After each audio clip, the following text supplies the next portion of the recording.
Jones' involvement in the Cowboys football operation has worn on McCarthy and that he's, quote unquote, fed up with it a little bit. Keyshawn, big deal or no big deal that Mike McCarthy might be getting fed up? I guess, Skip, you could say it's not a big deal for somebody like me, but big deal to somebody else because I've seen this movie before. Mm-hmm. This is right around the time where coaches be like, man, this dude, man, and he's not calling X's and O's. That's not why you fed up. You get fed up because of everything else that goes on while you're trying to lead a team as a head coach, right? That's where you kind of, I've seen it firsthand. Where you're talking about Bill Parcells. Well, Parcells or Jimmy Johnson or I've seen it.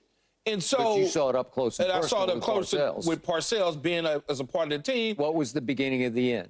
Terrell Owens? I think the beginning of the end had already started before T.O. pushed it over the top. Then the loss to Seattle obviously kicked it into another gear. The constant interviews, the radio shows, the talking about contracts, and just because coaches want to go about not having to deal with that. They just want to coach the guy up. They just want to win. They don't want to get caught up in having to answer for your mistakes every single day, where you are talking about a team, or talking about a player, or talking about a contract, a dispute, or if a guy should be playing or not playing. And I think, and this is right around that time, though, Skip, that 4-year, 5-year window where guys start to say, man, you know what? I'm starting to get teed with this situation.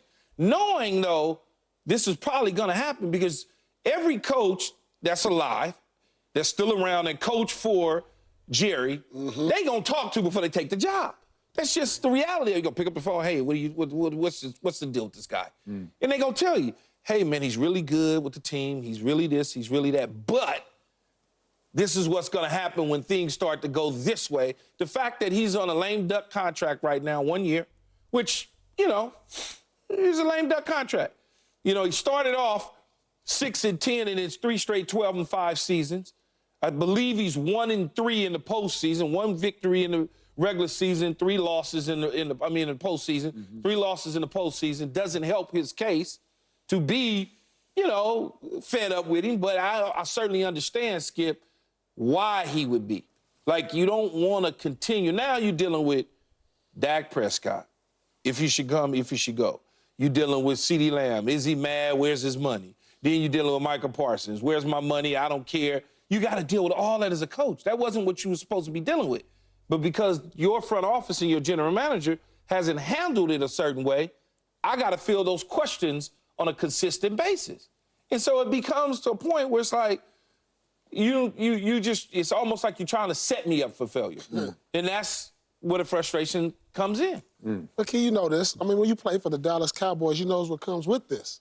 I got an owner, and this is not normal in sports in general, for your owner to be always doing interviews, always at practice, always having a say in something. That's not normal. But when you come to the Cowboys, this is what comes with it, right? Mike McCarthy know that. If he don't win a Super Bowl or get to the NFC Championship, it's going to be some things said and some things that he's not going to like. I mean, he's been unsuccessful. Let's just say that. He hasn't done much since being a Cowboys head coach. I mean, they don't care about the 12-5 records. I mean, 12-5, 12-5. Well, when are you going to get us to an NFC Championship? When are you going to get us to a Super Bowl? And now, it's wearing on you because of the pressure of this brand that garners so much media attention.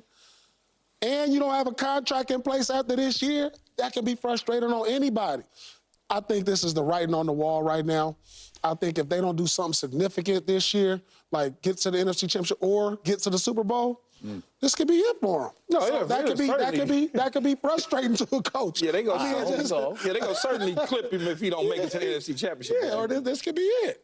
I mean, that's just the way it is. Welcome to Jerry's world, y'all. Welcome to Jerry's world. So when I read this story last night, I started laughing and I couldn't stop laughing. I can't tell you how fed up I am with Mike McCarthy, and I've been fed up with him for a couple of years because he's little more than Jerry's puppet coach, and puppets can't motivate because they're lifeless. And We've had You done two. called the man lifeless. Lifeless. I mean, he Come on, won a Super Bowl. He won a Super Bowl. Aaron Yeah. Rodgers won a he's Super Bowl. far Aaron from Rodgers won a Super lifeless. Bowl. Lifeless. He's a bump on a He sideline got a log. Super Bowl. All I know is I've seen 2 home playoff games coached, and I put quotes around that, coached by Mike McCarthy. We go back, 3 years ago.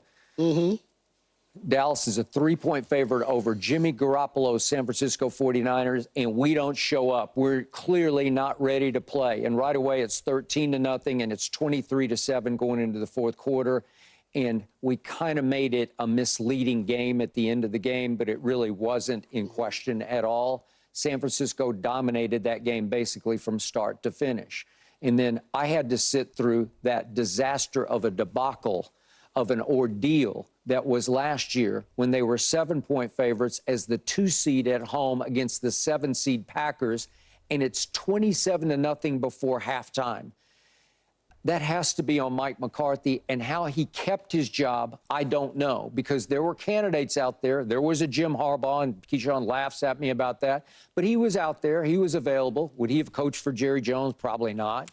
Bill Belichick was out there, and maybe he was involved in the Atlanta thing. I don't know to what extent. Maybe he should have gotten it. Maybe he shouldn't have. I don't know exactly what happened, but he was available. Jerry loves him. I think he likes Jerry. Could he coach for Jerry? Well, we might find out, because next year we really might find that out. And Deion Sanders, I know he says, I'm happy at Colorado. I'm here for the duration. But Jerry loves Deion. I think Deion loves Jerry. Deion loves Dallas. Deion loved being a Dallas Cowboy. Would he give in to Jerry enough to come coach this team for the right amount of money? He might. He just might. Could he control Jerry in ways Mike McCarthy has no chance of controlling Jerry? Yeah, I would give Deion a shot at this. So my point is, fed up with, what did you think was going to happen when you were out of a job for a whole year and you took the job? What, seriously, to your point, what do you think was going to happen? Jerry is Jerry. It didn't work with Bill freaking Parcells, because he handed everything to Bill until after, a couple of years in, and then all of a sudden, he's saying, you know what? I love this Terrell Owens. He's box office, man. I can sell T.O., right? And Bill says, not over my dead body, to the point Bill won't even call Terrell by his name. He calls him the player, right? The player. The player did this and the player did that, and the player sits on the bicycle and rides like Lance Armstrong with his Lance Armstrong hat on. And Bill's like, I can't take this anymore. And to his credit, he said, I'm done with this. I know it was sort of a mutual parting of the ways, but that's Jerry. That's what you're going to get. But when you in it, though, Skip, and you take a job, everything is kumbaya, we're all good, everything is happy. And then over time, it wears on you. Sure it does. To the point where it's like, you know what? This ain't really, this ain't all what it's cracked up to be. It's just, is it worth the sacrifice you have to make? Absolutely. Well, you did get to coach the Dallas Cowboys. But if you turn it and it goes in your direction and you become a Super Bowl winning coach for the Dallas Cowboys, that's a big deal. It's different than winning a Super Bowl at the Green Bay Packers. Although that's still a pretty big deal. Yeah, but it's not the same not as the Dallas Cowboys. As much as we want the Packers to be a big deal, the Packers are a big deal, but it ain't the Dallas. We ain't leading our show off every single Sunday, Mondays, talking about the Green Bay Packers unless they still have some of that Lombardi mystique that still operates. Yeah, they do. I'm not discrediting that, but the Dallas Cowboys brand, as we continue to talk about, is so big, Skip, that Jason Garrett has a TV job. I mean, like, think about it. Think about it. All right? Tony Romo, Troy. It's I mean, like, you know, it's just, it's the Dallas Cowboys. It's the Dallas Cowboys. So you don't turn it down, right? No. Yeah. Okay. You don't if they offer it to you. Why would you? Yeah. Even if you think that the owner at some point can't get out of his own way. Yeah. And I'll say it again, preface it by saying again, he's not telling him what plays to run. This is not an X and O thing. No. And to Mike's credit, I'm going to give him this. He did call the plays last year. I thought he did a pretty good job. To my eye, I didn't have quibble or quarrel with the way the plays are called. He's just not he's not a motivator who's going to get his team readier than a lot of coaches can get their teams. I think Dan Quinn was, but he wasn't the head coach. So there's a limit to how far you can motivate one side of the ball. And you don't want to hear about your contract